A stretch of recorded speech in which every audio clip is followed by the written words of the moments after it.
की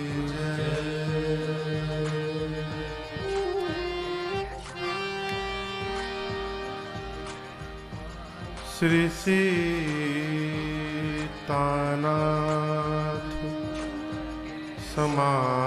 समारंभा श्री रामानंदार्य मध्यमा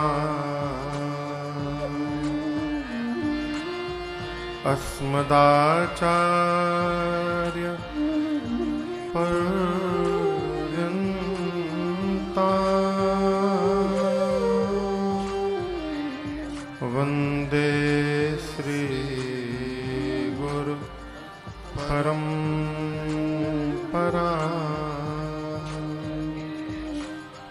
श्री सद्गुरुदेव भगवान की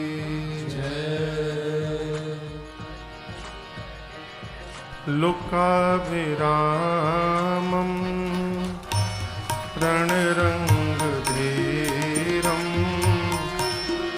राजीवनेत्रं रघुवंशनाथं कारुण्यरूपं करुणाकरं तं श्रीरामचन्द्रं शरणं प्रपद्ये श्रीरामचन्द्रं शरणं प्रपद्ये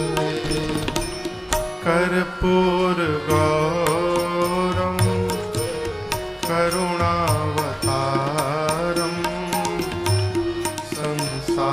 संसारसारं भुजगेन्द्रहारं सदा वसन्तं हृदयारविन्दे भवं भवानी सहितं नमामि भवं भवानी सहितं नमामि मनोजवं मारुततुल्यवेगं जितेन्द्रियं बुद्धिमतां वरिष्ठं वातात्मजं वानरयोत्तमोख्यं श्रीरामदूतं शरणं प्रपद्ये श्रीरामदूतं शरणं प्रपद्ये सीताराम राम राम सीता राम राम राम सीताराम राम राम सीता राम राम राम सीताराम राम राम सीता राम राम राम सीताराम राम राम सीता राम राम राम सीताराम राम राम सीता राम राम राम सीताराम राम राम सीता राम राम राम सीताराम राम राम सीता राम राम राम सीताराम राम राम सीता राम राम राम सीताराम राम राम सीता राम राम राम सीताराम राम राम सीता राम राम राम राजा राम राम राम राजा राम राम राम राजा राम